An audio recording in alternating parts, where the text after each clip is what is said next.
housekeeping thing. For those of you online, please keep yourself muted until the end when we'll have questions. But do feel free to use the chat to ask your questions as they come to you, so you don't forget them.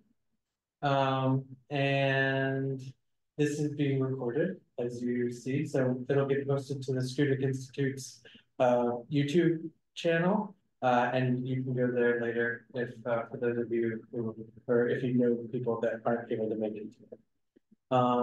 With that, I think we can go ahead and introduce our first speaker. So there'll be 3 today, all of them scientists and park interns doing different projects.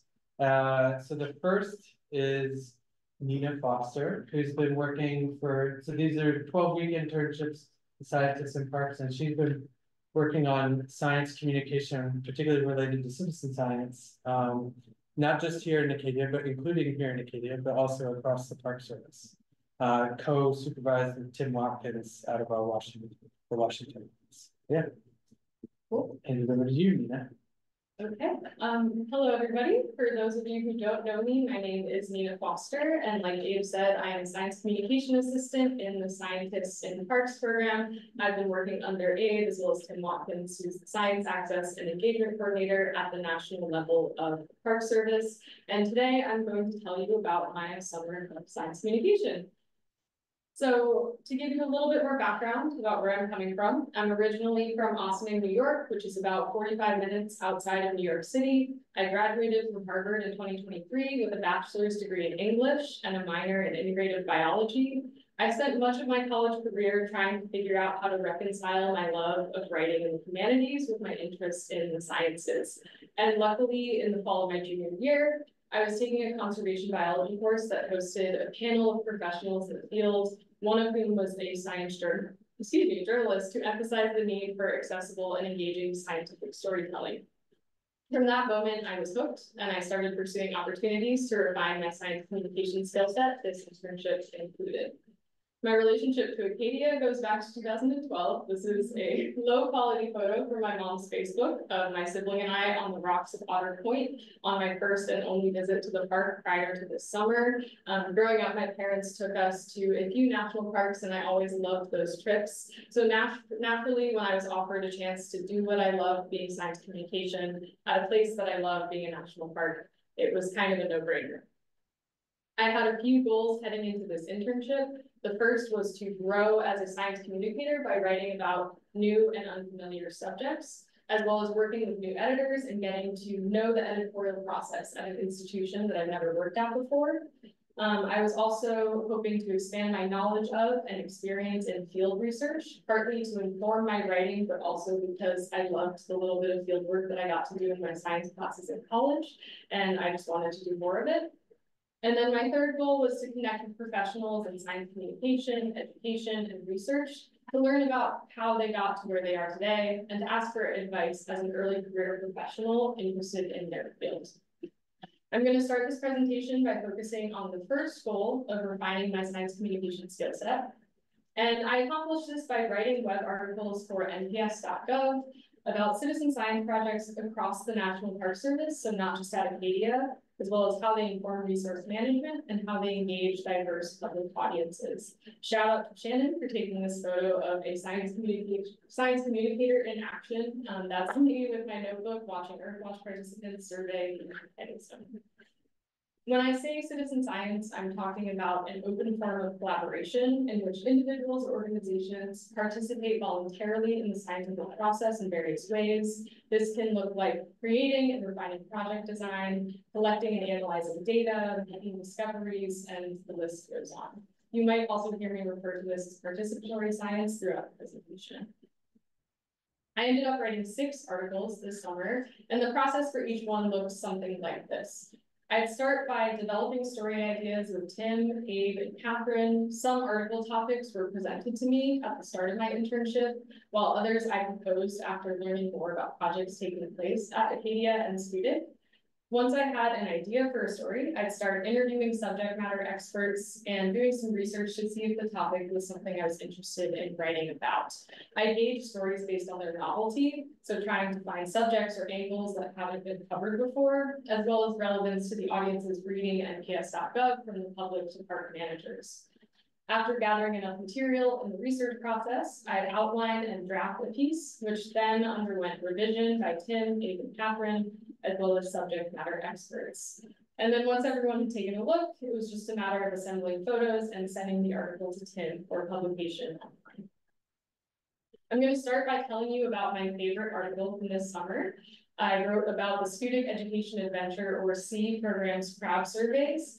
The SEA program brings middle schoolers to Student Institute's campus for a few days of various science-based hands-on activities at the park. And one of these activities is contributing to the Gulf of Maine Research Institute's ongoing surveys of the state's native and invasive crab species along the coast. European green crabs, which are seen in this photo, as well as Asian shore crabs, are invasive species that threaten Maine's fisheries and other marine animals through predation and competition for food. When an invasive species is so hard to manage, it's especially important to monitor how it affects the ecosystem and to predict where their populations are going to be most abundant and impactful in the future. So that's the scientific goal of these surveys, but the benefit extends far beyond research. And that's part of what made writing this article so enjoyable. I had the best time getting out into the field with these kids and watching them face their fears in the intertidal zone, get excited about science, learn new technical skill sets like using quadrats and calipers, and all while cultivating a sense of environmental stewardship. This is just an example of the kind of data that SEA program participants are collecting. This is from the day that I went out with them in June. It's data from one group. They found 3 green crabs, 1 Asian shore crab. They documented the largest individual of each species for photos, and they also recorded information about the study site, the size, and gender of each crab. Now, I'm going to do a very speedy overview of the other 5 articles that I wrote. I'm happy to elaborate during the Q&A session on any of the topics, or you can read about them on nps.gov. So, sticking with Acadia, I wrote an article about the start to finish process of Stephanie and Zoe, who will be presenting after me, designing citizen science monitoring protocols for Earthwatch groups. I'll let them tell you more about that in their presentations. I also wrote about invasive species and biodiversity monitoring efforts at Saguaro National Park, the National Parks of Boston, and right here at Acadia, to illustrate how citizen scientists can serve as a early detection and monitoring task force for ecological threats in park ecosystems and collect really valuable data that can inform park management. Taking a step back to look at nationwide projects, I wrote about the Dragonfly Mercury Project, which is a study jointly run by the NPS and USGS that engages the public in collecting dragonfly larvae that will be analyzed as indicators of mercury pollution in aquatic ecosystems. And the data from this project have been used over the past year to support strengthened mercury emissions policies in the US, as well as implications for global policy. Also a nationwide, in fact, global project is the Revolutionary War Pension Project, which is a collaborative effort between the National Park Service and the National Archives to uncover untold stories of the American Revolution by transcribing more than 80,000 pension files with over 2.3 million pages from the nation's first veterans and their widows. And then finally, I wrote a bonus article that isn't quite citizen science, but was offered to me as a separate assignment. It's a 2024 update on the summit restoration and research efforts at Acadia, including the Save Our Summits program, studies of whether we should be seeding restoration plots, as well as studies of adapting Bluetooth foil to climate change. The stories on sea crab surveys and the Revolutionary War Pension Project are now published on nps.gov, and the next 4 articles will hopefully be published by the end of this week. You can find the articles in the news section of the NPS Citizen Science webpage, or you should be able to track them down by just Googling Nina Foster and nps.gov together. So going back to my internship goals, I want to transition to focusing on number 2 and 3, which is getting out to the field and networking.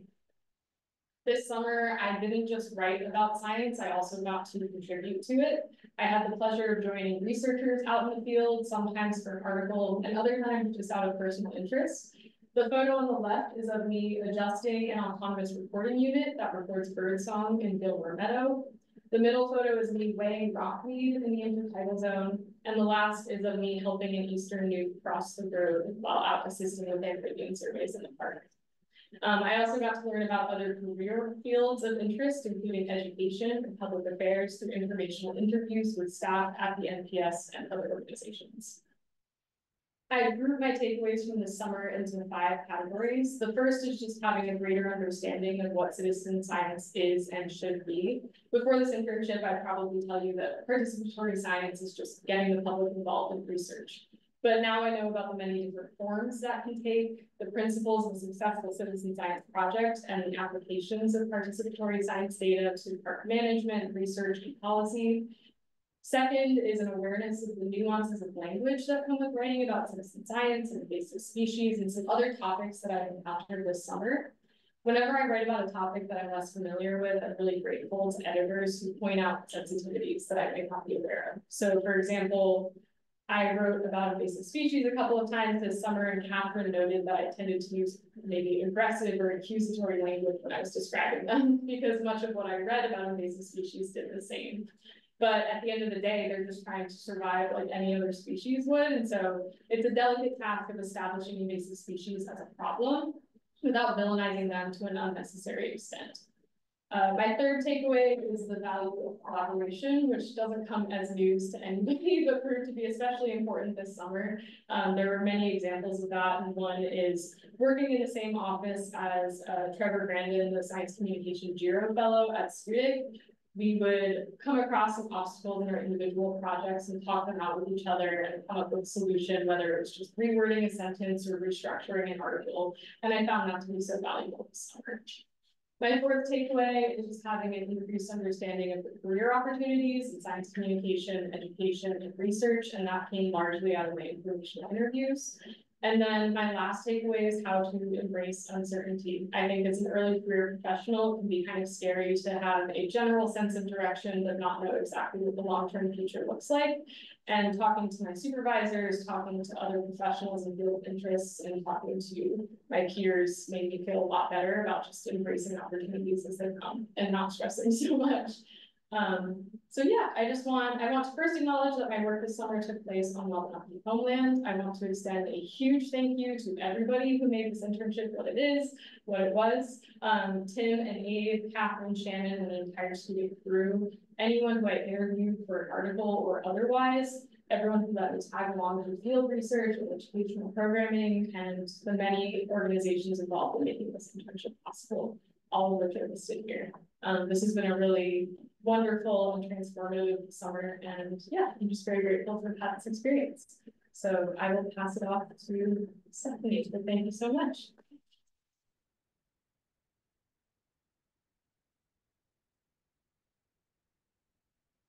Do you want to introduce? Nope. Nope. Okay, we'll just move right on. I'm sorry. I thought that Dave, I said you stuff to introduce. Oh, you wanted me to? Oh, I thought you, okay.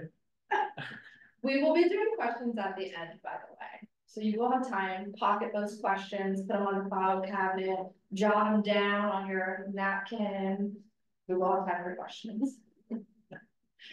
So I think this probably applies to all 3 of our speakers that I didn't mention before, but that we kind of wanted to, that these are 3 fabulous interns who have developed a much deeper appreciation for the nuances of citizen science, community engagement, and working with non-traditional partners in research, sunrises, mudflats, and worms, and including birds eating worms.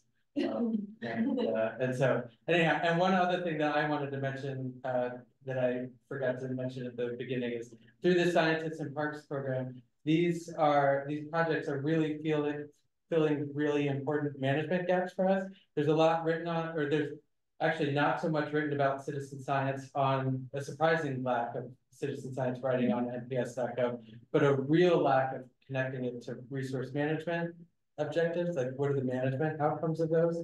And then, as you'll hear in the next couple of presentations, there's a real lack of still of intertidal research in Acadia, but especially in the South Bottom, but we're we're working on. These guys will tell you about setting up kind of us up to fill that, in addition to recruiting good talent that we hope to, if not keep within the Park Service, but within the conservation world in general. But yeah, anyway, over to you, Stephanie. No, thank you. Hello, my name is Stephanie Letourneau. I am an ecology assistant with the Scientists and Parks program, working with Hannah Weber from the Scudic Institute. Hannah's the director of marine ecology, and I also have the pleasure to work with Zoe Brumbaugh. She's my co-intern, and we quite literally did everything together this summer. So when doing these presentations, we decided to separately pull out our two biggest projects. So this does not encompass everything, but it encompasses what majority of our time together was spent. So today I'm going to talk to you about our initiative to engage citizen scientists into the assessment of Acadia's intertidal zone ecosystem. So first, a little bit about me. So I'm originally from Frederick, Maryland. I graduated with an environmental science degree from Juniata College. It's in the middle of nowhere, Pennsylvania, but it's absolutely gorgeous. After graduating, I worked for a few other participatory and citizen science organizations, which are represented by these photos. So the upper right photo is me in the pink fins with other volunteers who were surveying for fish in Key Largo, Florida. And then the bottom lower left one is me in the pink, not pink, in the red hat with volunteers monitoring benthic macroinvertebrates. I currently am about to go back to school, so I'm going to my second year of my Master of Arts program at the Virginia Institute of Marine Science. And while I'm there, starting in 1 week-ish, I'm a graduate assistant with the Chesapeake Bay National Estuarine Research Reserve in Virginia. But I just spent 12 weeks, amazing weeks here, and I was really excited to get started on a project that was framed around this framework. So this is based off of the Healthy Intertidal Assessment for Acadia National Park that was developed by Hannah Middlestack, who is a postdoc working with Scudic Institute in Acadia National Park. And Hannah Middlestack's goal was really to look at what is describing health in the intertidal zone, and how do you measure that health? What kind of things are going into it, which was not well described. And she did this looking at a holistic view of Acadia National Park. So not only did she look at other ecosystem health framework assessments like the Chesapeake Bay, but she also had collaborative workshops where she invited educators, researchers, managers, harvesters, all sorts of community members to the table to hear their priorities and pull out what she was hearing and what everybody was doing already in the park. And she did a really great job of highlighting these areas of priority for each group of people. What's feasible? What are people saying could be done? Or what is she noticing that could be done pretty easily? And then, what's already available? How can we already answer the questions or the things that we've noticed? And this is still a working in progress, but it's in its finalizing stages. So very excited for it to come out. But when it came to Zoe and I's project, we were given two goals: really determine how Scudic's current citizen science efforts could help fill the data gaps that are going into this ecosystem health framework, and then create, design, and implement projects that are going to help with that. And why citizen science? So citizen science, you heard from Nina, is an excellent tool. It can help researchers get more data to fill, I love saying the words data gaps, but there's so many, there's so many of them. And it really helps us get more people in the field, getting more data in places we can't be. So it really made sense to hone in on work that Scudic's already doing in a place that a lot of people are maybe a little scared to enter. And why this project for me? Well, my background is a lot in participatory science, and my current degree program is marine science. So it was a win-win situation. And this photo is showing me interacting with our Earthwatch participants, showing them their study site in the intertidal. So I'm going to take you through the 6 steps that we kind of went through of creating this project and designing the project.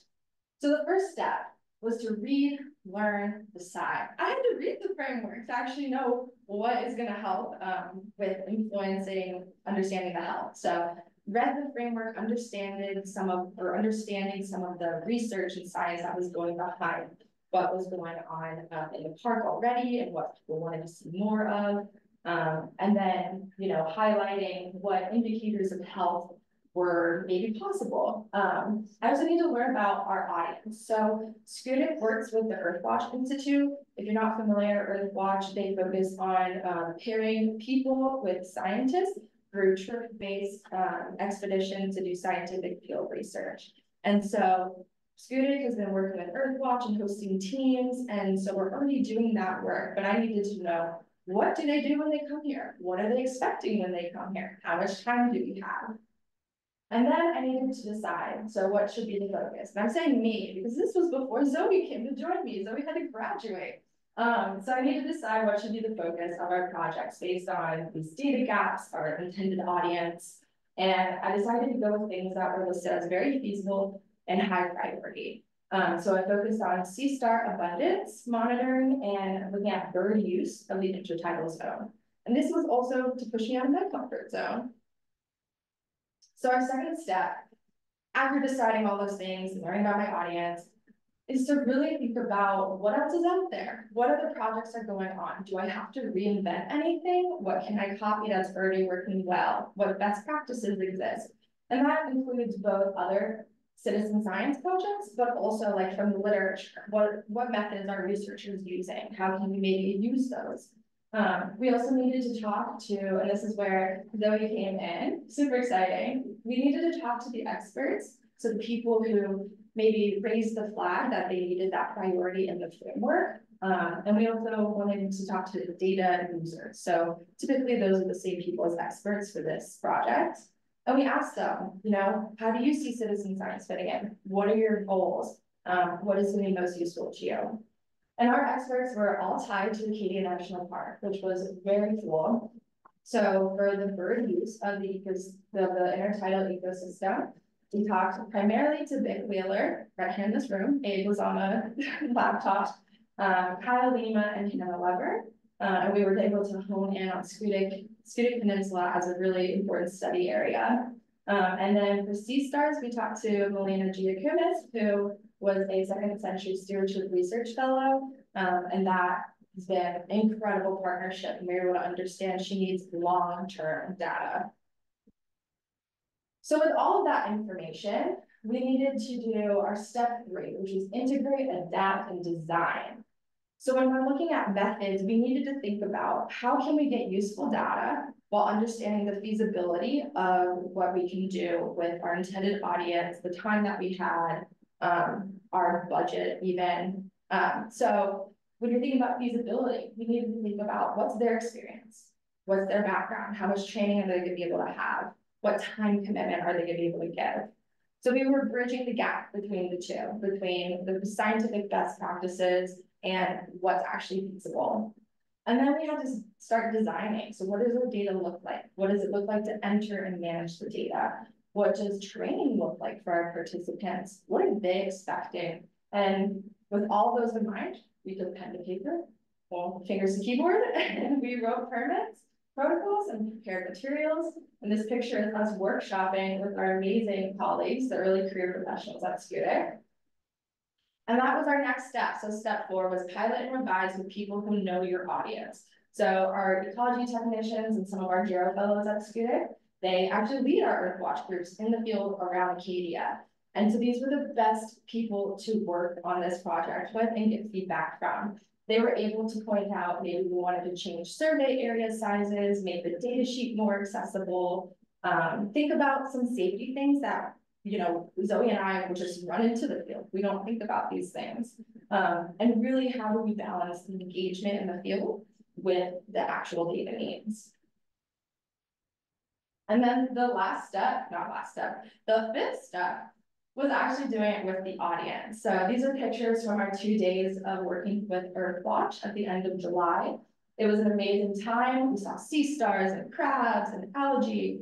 And it was just a really awesome moment. I think Zoe and I both had a moment. We took a step back and went, wow, it's happening. Our work is happening. Very rewarding, but our work was not done. So the last step we had to follow was evaluate and revisit. We just had this great opportunity with our intended audience. So it was important to us that after each day, we sat down and had structured group conversations with them to get feedback on what worked well, what did you enjoy, what would you like to do differently. Did you feel prepared? That was my favorite question. They all said yes. So we took all of that, revisited our goals, revisited what we've been trying to do, did we meet our goals, and we're able to come up with some things that we want to change for the future. On the left photo is Zoe and I giving a field safety talk to everyone before entering the intertidal. And then the upper right is Zoe giving a talk on the birds in the intertidal zone. And it was a really valuable experience to be able to hear from the participants. Some people's favorite part was watching seagulls eat crabs. You know, something we might all see every day, but they've never seen before. Seeing the gray seal and watching crabs run around, we really like crabs. Walking all over the algae covered rocks, we gave them the tools to be safe while doing that. Finding lobsters, eels, and just looking for stuff. It sounds like we paid the animals to be out there. We didn't, I promise. This all happened in one morning. Watching seagulls eat crabs through binoculars. I love this one because some people may have never used binoculars before, and that was their first time. And they got to see something so cool close up. Being able to rotate roles and try different things. You know, it's so important to be able to try different things, being a data recorder, being the one to actually hold the crab. When there were more birds and more going on, we were really concerned they were going to get overwhelmed by a lot of birds. I loved hearing this. And it was calming. Our first group were teenagers. And so hearing from them that this was a calming experience was very cool because that's a group that's typically so engaged on their phone and electronics. So overall, what you can see from these takeaways is that we equipped them with the tools to be able to think critically and look at the intertidal and wonder why, wonder what, and be able to observe more than they might have otherwise when engaging in this type of work. So our next steps, you know, we really wanted to do some more refinement on our data management and entry. Wasn't our best, but we did what we could. We have ideas about taking our projects to also other audiences. We think the bird surveys would be really great with local communities who have the working knowledge to identify the local species that are here. Maybe adding genomic sampling to sea stars. One of Melina's research projects is looking at the cross-hybridization of the sea star Asterias. And then also continuing to revise as data needs might change and groups find that they need differences.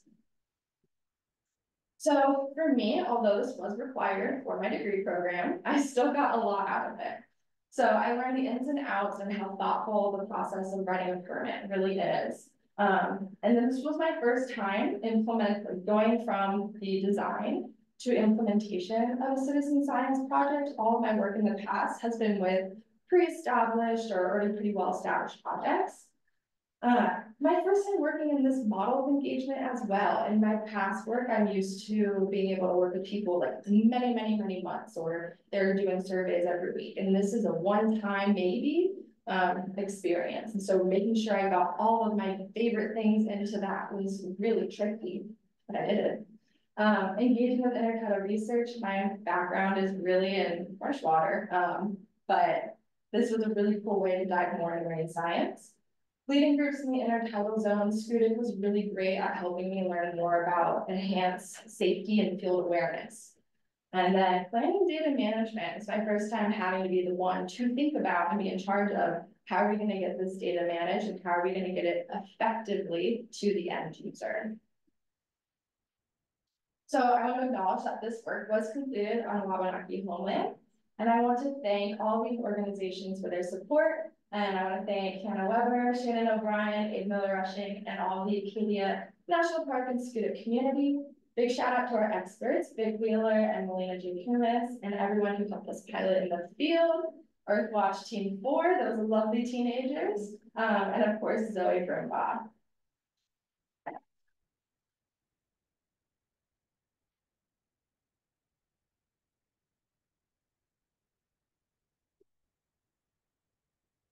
Hi, everybody. My name is Zoe Brumbaugh, and I am the other ecology assistant scientist and park intern this summer, working alongside Stephanie, also under the direction of Hannah, doing more projects in the intertidal zone. Like Stephanie mentioned, we've been working on a lot of these projects together. So this is kind of the other half of our summer, the time we spent out in the mud, kind of the lessons we learned from it. To introduce myself really quickly before we jump straight in. I'm originally from Santa Rosa, California, which is about an hour north of San Francisco. I just this spring graduated from UC Davis with a degree in marine and coastal science and emphasis in marine ecology and organismal biology. And I grew up loving the intertidal zone and loving marine intertidal invertebrates. So when I found this position here, I was incredibly excited to come and explore all these critters that I love so much in a new place. And it's been a really fun time doing that here in the park. So like I said, this is going to be a little bit about lessons from the mud. And first introduce what we were looking at in mud, because we weren't just like making mud pies or anything like that. We were looking at the populations of two species of worm, the sandworm on the left, Olidovirans, and the bloodworm on the right, Glycera dibranchiata. I want to introduce you to these colors really quickly because they're going to continue on throughout the presentation. Sandworms are always going to be in light green, kind of because they can have a nice green shine to them sometimes in the field. And bloodworms are going to be in this pinkish red color because they also have that color in the field. A little bit about these worms. Both of them can grow to be quite large. Sandworms can grow up to 90 centimeters or 35 inches long. And bloodworms can get up to 37 centimeters, about 15 inches. So they can get pretty big. They're both venomous and have fangs, which can lead to some interesting times in the field. The sandworms have 2 fangs and the bloodworms have 4. And then they're also both simulparous species, which means that their reproduction requires their death. Basically, they die after reproduction, which also means the individuals that you find out in the mud that are alive have not yet reproduced. They're important players in the mud flats as ecosystem engineers, as well as members of predator and prey. And the other thing that really makes them an interesting study species here in the park and across Maine is they're a harvestable resource. So Maine is one of the only states in the country that has a marine worm fishery. It brings in a revenue of about $6 million every year and provides 90% of the bait worm fisheries for the country. As you can see in this graph on the left, worming licenses are the 4th most popular fishing license that you can get here in the state. So there's hundreds of people that are worming out in the field. But unfortunately, both sand and bloodworms have experienced a sort of population decline over the past decade. So these graphs on the right are landings, so sandworms and bloodworms that are being sold. The gray bars represent pounds being sold, and you'll see that both of them have experienced quite a significant decline since the 60s or 70s. Just to give you a little image of what harvesting looks like in the field, in case you've never seen a worm harvesting before, it's all done by hand. It's the law, it has to be done by hand. Wormers will go out with a rake in a bucket, and they will kind of use this rake to dig into the mud and flip it up to unearth all the worms that are underneath. And they kind of create these worming strips, we like to call them. So raking across in about 1 meter wide strips, and then continuing on that to find and pick out all of the worms that they find. So now that I've introduced you to kind of our study system, I'm going to take a moment of candor and say that the second day on the job when Hannah introduced this project to us, I was like, oh, yay, mud and worms. I said I love marine intertidal invertebrates. I love the intertidal zone. I really love the rocky intertidal zone. I love marine invertebrates, but out of about the 18 phyla of invertebrates, annelids or worms are maybe in my bottom 3. So I was like, this is going to be great. We're going to get through it. It's important work. I'm excited, kind of, but I was less than thrilled. But all of those emotions kind of changed the day that I met Fred. Oh, wait, I forgot that I put this picture in. This is what I looked like the first day in the field. Stephanie captured this photo of me, kind of a look of disgust. So that was kind of my initial feeling, but all of those feelings did change when I met Fred. So Fred is in the room with us here today, but he's a commercial worm farmer here, harvester here in the state of Maine. He's been worming since he was 7 years old, so more than 60 years, and has been an indescribably valuable resource for us as a community partner and research associate at Scudic, and has really been Stephanie and my liaison to the mud. I like to say he's kind of taught us most of what we know. Everything from what type of worm is this to how to clean off our boots when the day is done. So it's been a really valuable experience getting to work alongside him, do some projects alongside him too, which I'll be talking about a little bit later in the presentation. So to give a little bit of a framework of exactly what I'm going to talk about for the rest of my time, first is our summer projects that we've been doing, both our own studies of different sites across Acadia and what their size population structure worms look like, and then how we kind of try to add an additional type of work to compare what we find in our sampling with what Fred finds in his strips, and then some potential next steps and future curiosities for these type of projects. And then I'll wrap it up with some of my big overall takeaways from the summer. So to first start with kind of our studies of site population structure, we did these samplings at 7 different sites across Acadia. There are a couple of sites that are right next to Acadia, I would say, some on MDI and some on the Scudic Peninsula. We have 3 sites at Thompson Island, which we will call Thompson Good, Thompson Medium, and Thompson Bad. These are by kind of historical knowledge of where it's been a good site to worm, where it's been a medium site to worm, and where you just frequently do not find worms. We have a site at Hadley Point, a site at Otter Creek, and then 2 sites at Fraser Point, one inside and one outside of the causeway.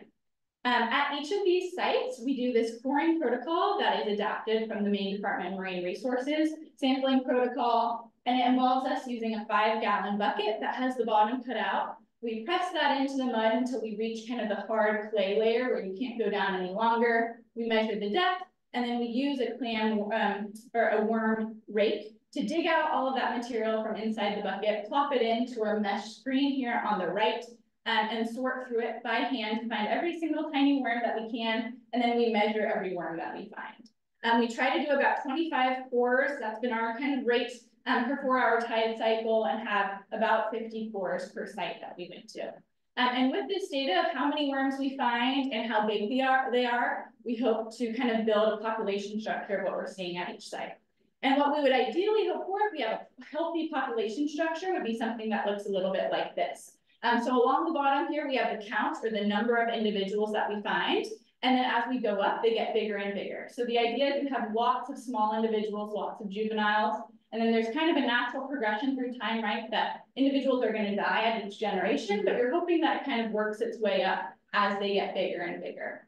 So that's what we're looking for. And to see if we actually found that, so look a little bit at our findings. I want to introduce this graph really quickly. Along the x-axis here, we have worms per core, so that's our number of individuals, our count. And on the y-axis here, we have size. So that's anywhere from a less than 5 centimeter worm to a greater than 20 centimeter worm. And there's going to be 7 graphs that are about to flash on your screen. Each of these graphs represents one site that we went to. So to look at what we found, I don't know about you, I don't see a ton of perfect pyramids on this screen. So not super textbook pyramids, but overall, there's some sites that just don't really have many worms, right? Thompson Bad seems to be sticking with that reputation of not having very many worms.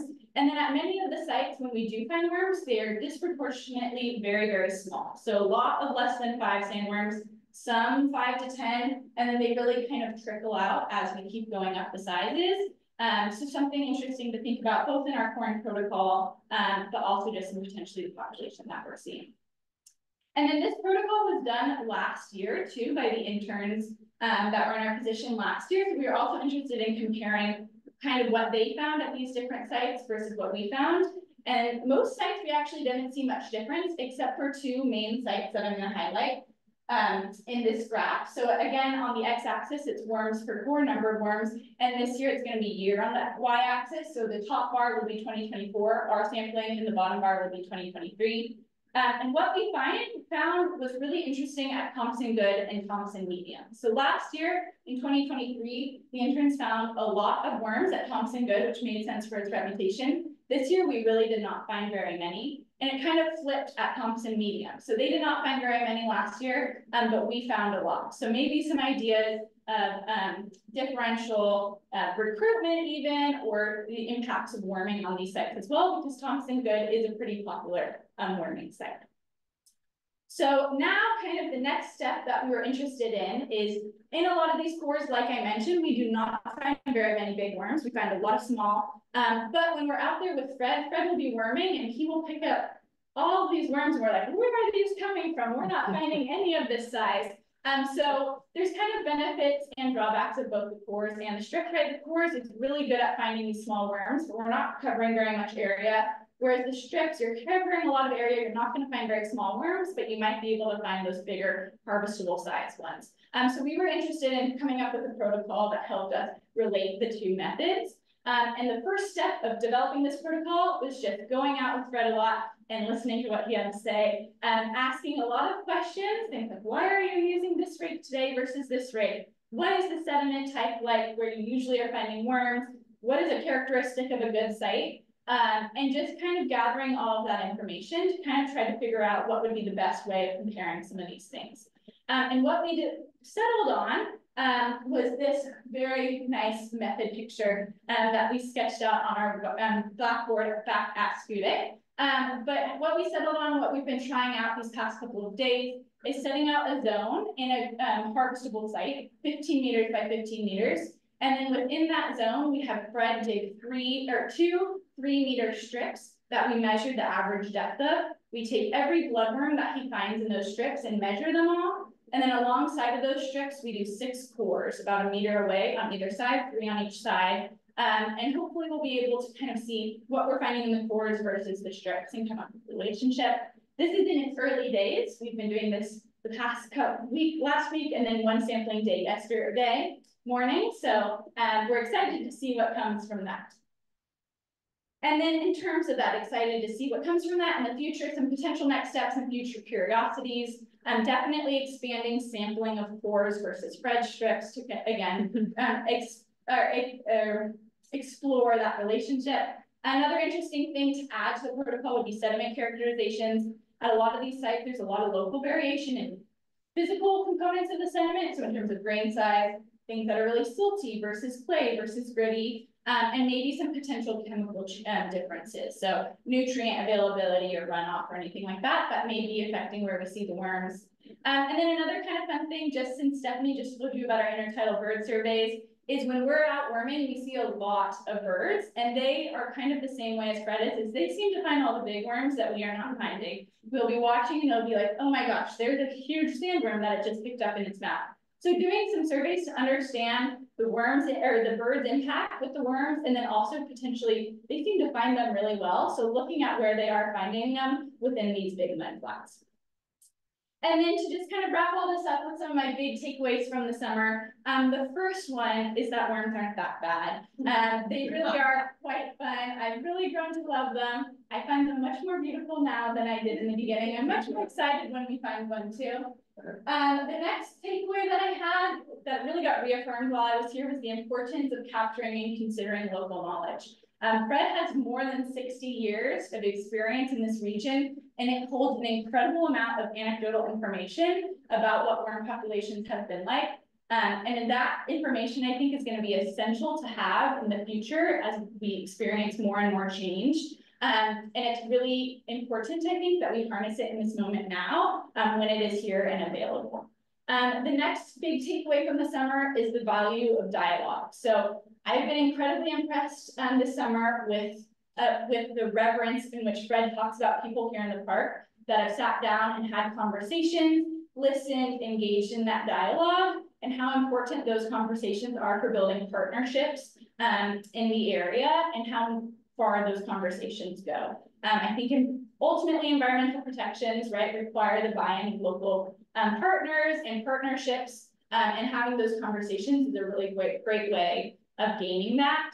And then the last thing that's kind of this big overarching thing that it's just been in my head a lot through my time here is kind of conservation by use and preservation. Having just come out of college, and it was really easy to sit in a college conservation biology class and be a very strict preservationist, right? And say, humans are just the worst for nature, and like, it's really hard, we should just take ourselves out. But then through my time here and seeing kind of that interaction between humans and the environment, people who really care about the land and use its resources, kind of reshape this in my head. And I think it's an interesting thing to continue thinking about in the future.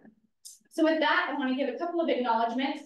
First, that we've been living and doing our research on the homeland of the Wabanaki, people of the Don. I'd also like to acknowledge and give thanks to the Scudic Institute, Acadia National Park, Fred Johnson, Hannah Weber, and Abe Miller-Rushing, our trusty field assistants who got dragged out into the mud with us, Eleanor, Nina, and Shannon, all of the Scudic early career professionals for the incredible community that they've built for me at Scudic Shores. That's made it just a really fun summer as well. And of course, Stephanie, who's been the trusty partner in early morning tides, late night tides, all sorts of tides, and all of these organizations for all that they've done to make this internship possible. And then with that, all 3 of us will be ready to take some questions.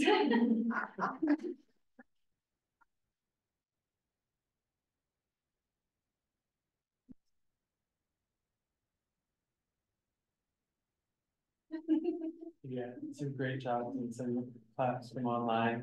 Actually, yeah. Yeah, so questions, anybody want to ask questions? And online, feel free to type a question in the chat and we'll get to you. Any questions? Stephanie is so awesome talks, by the way, I might be biased. But, have you taken the bird survey data back to Vic and Kyle to share with them and have them sort of refine from a data end user? Not yet, but that is Zoe's plan. So my last day of the internship is Friday, but Zoe still has 3 more weeks. So there are some things that I started and now I'll be passing the baton to Zoe to finish out. So Zoe's plan is to take it to the end users. And we are also currently working on entering data from C stars to send to Melanie. But we've given her some like updates of where we've been.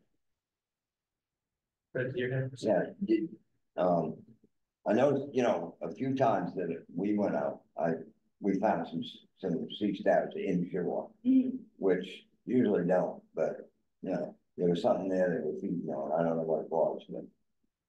Have you found that bird predation on sea stars? Is there any? I've never seen a seagull in the sea star. I've seen one eat on the west coast. There's some pretty, they'll eat these big sea stars, so it's definitely within their ability to go down. Oh, Yeah, I haven't seen it here. I'm just, sea stars are predatory anyway. I mean, they'll clean out a mussel bed, they'll clean out a scallop bed. I'm just wondering if they predate on worms if they can catch them. I mean, they're pretty slow to try to catch a worm. You know how quick they can. Yeah. I think if they could catch one, they could, but I think it would be hard for them to catch it. Yeah. And especially when the worms can burrow, that's not really a skill set. Yeah, you saw how quick they can go. Oh, yeah, I think the worms against a sea star, worms are really great. Probably the worm. But what about a dying worm though, that's just released all of its eggs? Yeah, They're there. they clean them up. Yeah. But I killed the girls, and I don't know if you got any pictures of those. The ones that were this big Oh, I did. and as big as a pencil, They're on- growing a new tail. That and we harvesters have thought for a million years that bloodworms would spawn and a large proportion of them would die, but a certain proportion of them would, and they grow back. I mean, I've seen a worm as big as my thumb that's got a tail, and it's only this long, got a tail this long. And it's obvious that something didn't work, I mean, they either, everything was up in here, everything that kept it alive was up in here, its heart, its gills and everything. So I'm just curious as to, if that's something that we ought to look at down the road. And also, I was talking to Aiden, when I came over. I don't know why I never thought of this before, but there are several places just away from here, Somme Sound. There's 3 coves in Somme Sound that we dig. And I don't know if that, and Abe said part of the sliver of that is in the park, but another part of it is out of the park, but it might be really good to look at. It's soft mud. It's not hard mud like we had, in a couple places, but it's, when they're there. And as I told you girls, a lot of times there'll be worms in a place, but it's not great digging. And the way it's been the last 10 or 15 years, you kind of take what you got. If you think you can make a day's pay, you make a day's pay. And it's, it's something to look at, is places that haven't been hit in the last 10 or 15 years. People haven't been digging down here in Somerville, Somerville area. And also Pretty Marsh. We traditionally dug Pretty Marsh about every spring because it was good digging in the spring. But that's just something to look at. And as you and I talked earlier, that little project I told you might be worth looking at, I really think it would be. Over at CCAR. Yeah. Yeah. Yeah, raise them and get an idea what their life cycle really is, because I don't think there's ever been a study of life cycles of the worm. You know, we found some that were no bigger than, no bigger around than that. Yeah. And you could tell they were blood runs, they were red, but you could see that little head move. And I showed them how they did. I had one on my finger.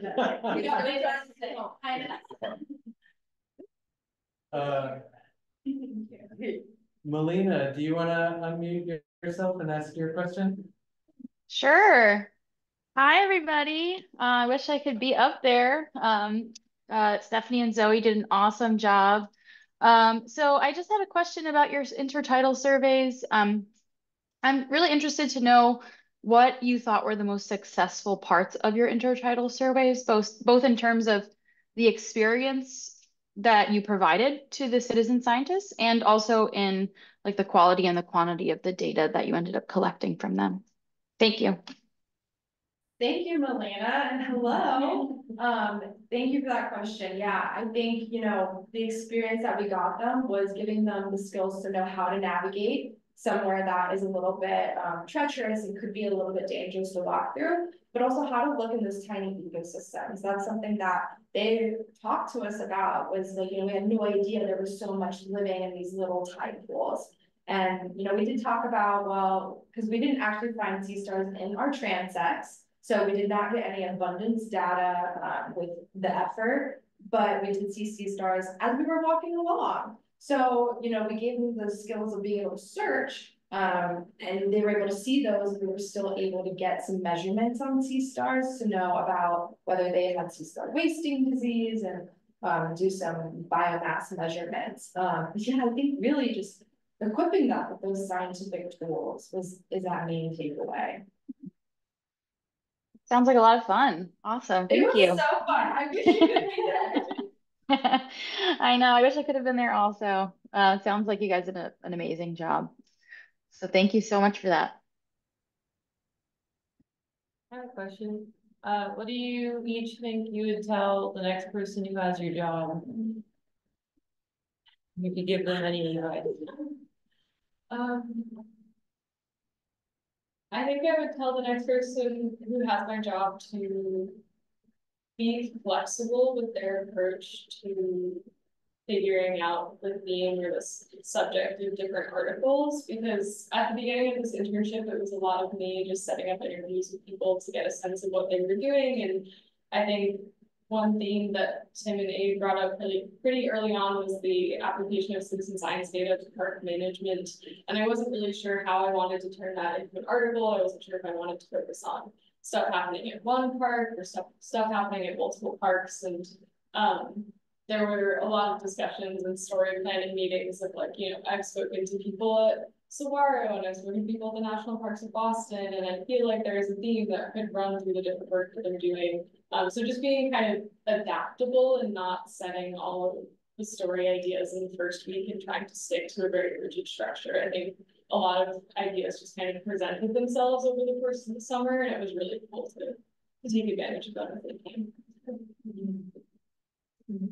I think similar to that, like flexibility in field experiences too is important, and just making sure, like, hey, you're gonna go out and it might not work sometimes, and to be prepared for that. But also I think like getting into the field as early as possible, because it really does help stimulate ideas and like give you a better idea of some of the interesting questions and how you might answer them and how you might study them. So getting outside as soon as possible.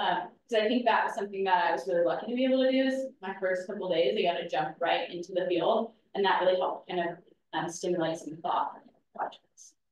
Yeah, in a similar lens, when it comes like project development and design, is asking all the questions, writing down all the ideas. Don't mix anything immediately, because you might have to revisit that. So, and you know, hearing other people's perspectives and ideas, because you could find something in between all of those ideas, and that those three come together to be the one. So really giving yourself the time to play and be in the field, look at what's online, talk to the people. Yeah. Great thinking. I also think excuse me, I didn't mean to butt in. I also think that in the future, I hope I continue with you in the future, but I also think that we need to look at global warming and possibly ocean acidification. I don't think we're too susceptible to ocean acidification up here, but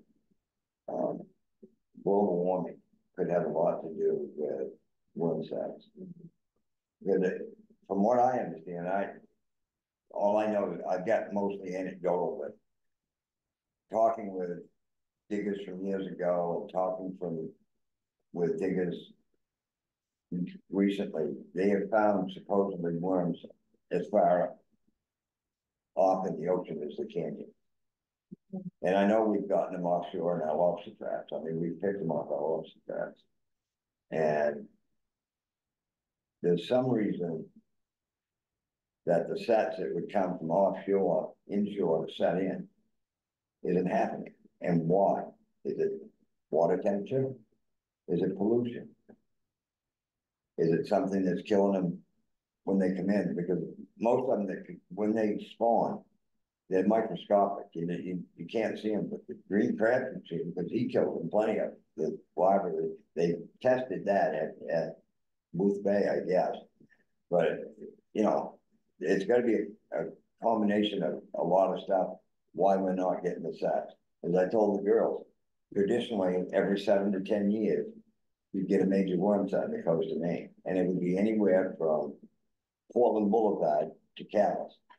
And it would be the whole length of the coast. And you could go just about any cove and dig 1,000 or more in 2.5 to 3 hours.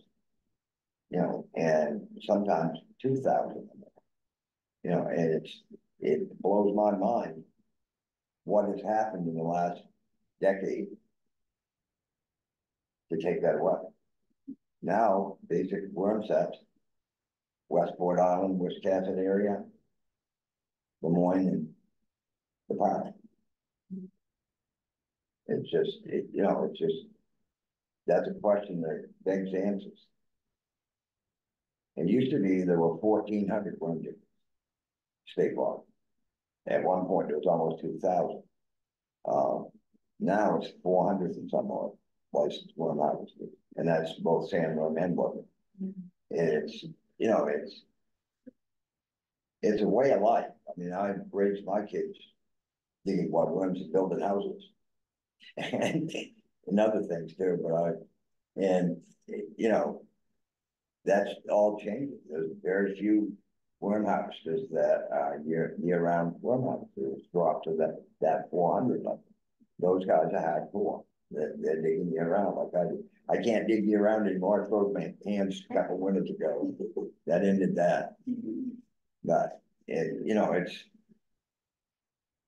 for me, it's a way of life, and it always has been a way of life, and I'll probably do it till they find me out there with a gals on me or something.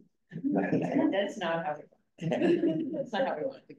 No, that ain't never gonna happen. No, but you know, I could look at a lot worse of a way to raise your family. You know, both my boys know how to be one.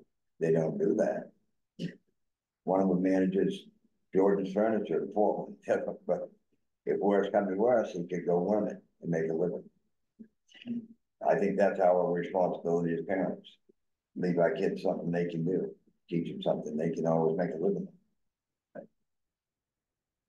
So we have just 2 more questions online, and so anybody that could stay, I know it's at 1. And we'll and so I'm sorry. No worries. This is great. So the Scudic staff has a question. Do you guys want to unmute yourself from Rockefeller? Great job, friends. I'll keep it quick. I wanted to just ask Nina, what was it like writing about kind of a non-traditional like citizen science project, like the historical pension project? A good question. History is a topic that I haven't really written about before, so it was fun to explore that, and to have that be the first article that I took on this summer was kind of funny because I'm so used to writing about environmental science and scientific projects in that context. And I think it was just trusting the people that I was interviewing to share their expertise, and it was definitely a challenge, and there were a few rounds of revision, and that's when it was really helpful to get the subject matter experts' approval, because again, they were just aware of things that I'm not aware of, writing about this for the first time. But it was really cool, and it was also fun to take part in the Revolutionary War Pension Project myself. I transcribed this 20-page file of a woman whose house was ransacked like 30 times during the Revolutionary War by British soldiers while her husband was away in the militia, and that was the story that I used to open my article, and it was just really fun to feel like a little character and national treasure kind of transcribing something that was written so long before my time. So to not only write about a citizen archivist project, but be a citizen archivist myself was really cool. And so one last question from Circe. Circe, do you want to unmute yourself and ask?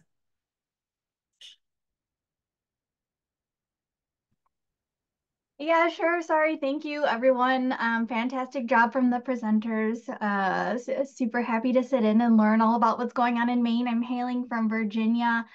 My question is about really getting to that nexus of public access and responsible recreation. And I'm just wondering if you see any merit in branding or co-branding citizen science under the umbrella of responsible recreation, recognizing that, public access can come into conflict a lot with conservation and preservation, and to mitigate that, we need to embrace all kinds of strategies. So yeah, is there opportunity in kind of a co-branding here?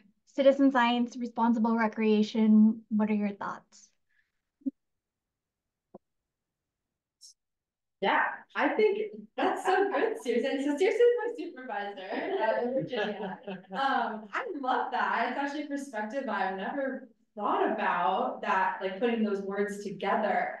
But I think similarly to like what we've done with Earthwatch is, we talked a lot also about Leave No Trace, and the teenagers were really great about hearing that, and they talked about it in our feedback when we were chatting with them. They were like, it was really interesting learning about those principles. And I do think, engaging in scientific work in that way and looking at the landscape differently can help give people that lens for responsible recreation and learning those principles. I don't know if you have anything to add.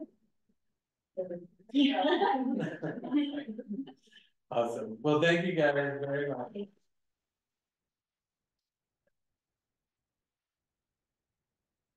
We have this space for a little bit longer if anybody wants to hang out and talk a little bit more after. And but thank you, and thank you all for online and here for taking the time. Appreciate it. Thank you. Appreciate being invited.